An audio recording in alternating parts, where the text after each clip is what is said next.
সড়কপথে আমরা চলেছি পন্ডিচেরি থেকে আরও দক্ষিণে। লম্বা একটা রাস্তা পেরিয়ে চলেছি। দক্ষিণ ভারতের এ পথের দুধারের দৃশ্য অসাধারণ। আজ চলেছি দক্ষিণ ভারতের জল জঙ্গল ঘেরা তেমনি এক অজানা খাঁড়ি অঞ্চলের দিকে। জায়গাটি দক্ষিণ ভারতের ম্যানগ্রোভ বনভূমির পিছাভরম।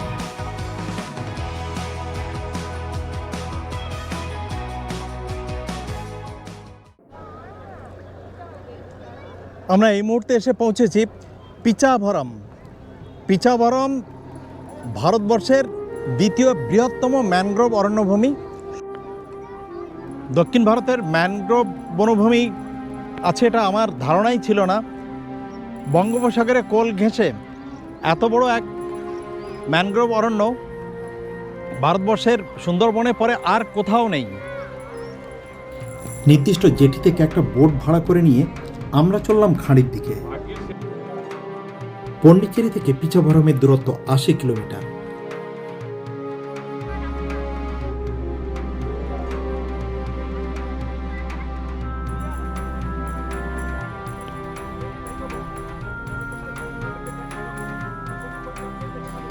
জল জঙ্গল অরণ্যভূমি আর খাঁড়ির সাথেই পরিচয় আমার শৈশব। আর আজও নাড়ির টান আছে পৃথিবীর বৃহত্তম ম্যানগ্রোভ অরণ্যভূমি সুন্দরবনের সঙ্গে। তবু নতুন কোনো অরণ্যভূমিকে দেখতে পাওয়া সে তো একটা বাড়তি পাওনা।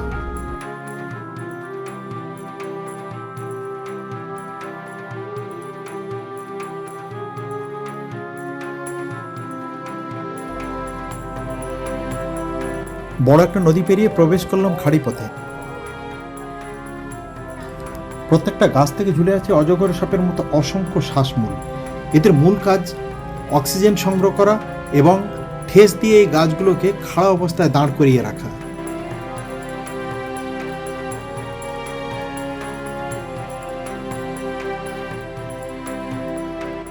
একটা গা ছমছমে অসাধারণ অনুভূতি।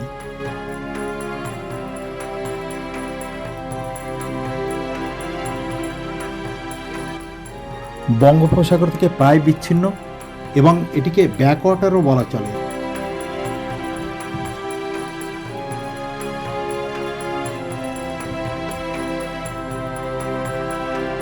সাপের মতো অসংখ্য শ্বাসমূল ঝুলে আছে গাছের ভিতর দিয়ে।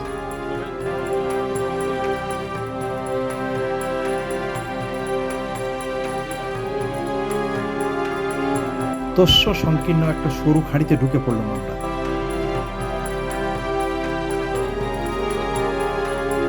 প্রসঙ্গত বলে রাখি, ২৮০০ একর জায়গা জুড়ে ছড়িয়ে আছে এই বিস্তীর্ণ বনভূমি।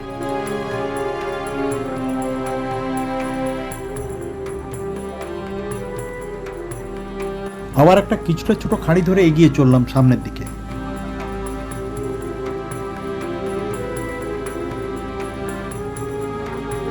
সুন্দরবনের জঙ্গলের সঙ্গে পিছাভরম অরণ্যভূমির যে বিশেষ তফাৎ তা হলো এমন সরু খাঁড়িতে কখনোই সুন্দরবনে প্রবেশের অনুমতি নেই।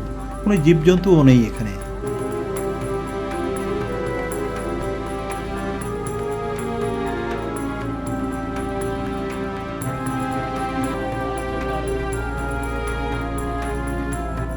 এখানে জোয়ার ভাটা বিশেষ হয় না।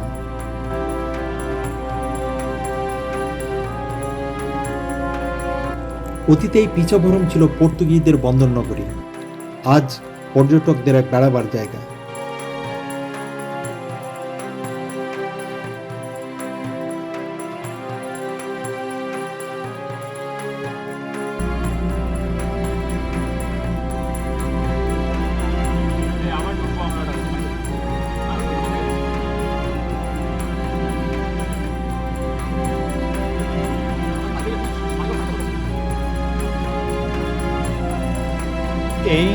এই যে ম্যানগ্রোভ ফরেস্ট, এইরকম 40 থেকে 50টা আইল্যান্ড এর মধ্যে আছে। আর এই যে ছোট ছোট খাঁড়ি, 4000 খাঁড়ি আছে এর মধ্যে। 4000 খাঁড়ি, প্রত্যেকটা খাঁড়ি একটা একটা, কোনোটা একেবারে বঙ্গোপসাগরে গিয়ে পড়েছে, আবার কোনোটা এই বড় নদীতে।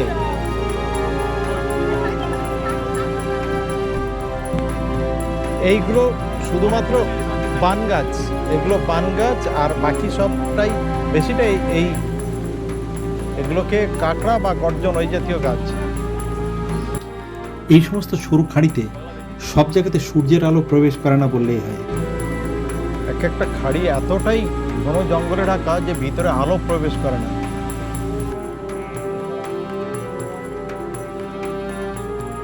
সূর্যের আলো অল্প অল্প ঢুকছে উপর থেকে।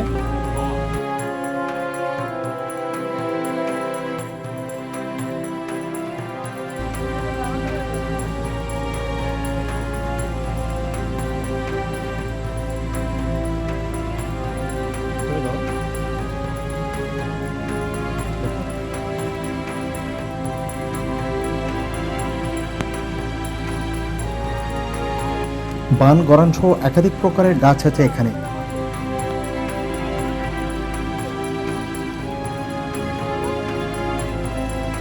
সবাই কেমন লাগছে পিচাভরম ম্যানগ্রোভ ফরেস্ট?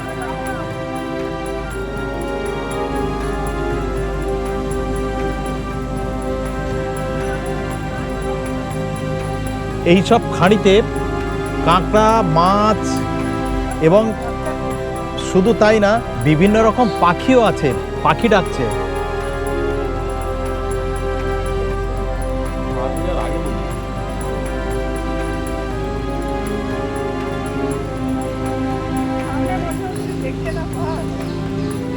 মধু সংগ্রহের উদ্দেশ্যে জঙ্গলের বিভিন্ন স্থানে কৃত্রিমভাবে তৈরি মৌমাছি পালনের বাক্স বাঁধা আছে। এই যে উদ্ভিদের শিকড়গুলো, এগুলো গাছের উপর থেকে নেমে আসে মাটিতে, যাতে গাছটাকে এরা ঠেস দিয়ে ধরে রাখতে পারে সোজা করে। তাছাড়া ওই খাবার সংগ্রহ করে, শ্বাসমূল হিসাবেও কাজ করে। এই ম্যানগ্রোভ অরণ্যভূমিতে 1700-রও বেশি ছোট বড় দ্বীপ ছড়িয়ে আছে। 4000-এরও বেশি আঁকাবাঁকা খাড়ি ছড়িয়ে আছে এই বনভূমিকে জালের মতো ঘিরে। আর এইসব দ্বীপের অনেকগুলিতে শীতে বিদেশি পাখির ভিড় জমে।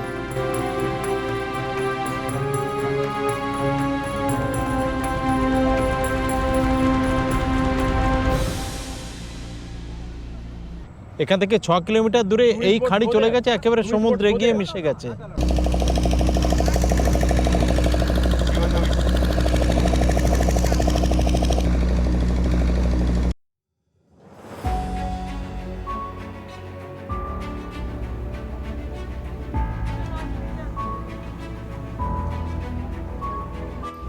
সূর্য ডোবার আগেই খাঁড়ি থেকে বেরিয়ে আমরা ফেরার পথ ধরলাম।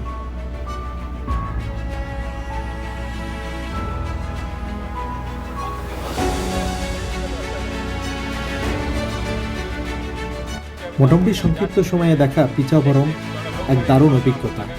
ভিডিওটি যদি ভালো লাগে অবশ্যই লাইক, শেয়ার আর সাবস্ক্রাইব করার অনুরোধ রইল আপনাদেরকে।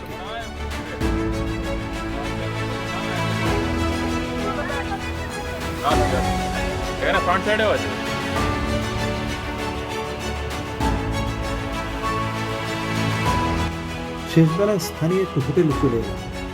এখানকার খাবার ছিল স্থানীয়, যা ছিল খুবই সুস্বাদু।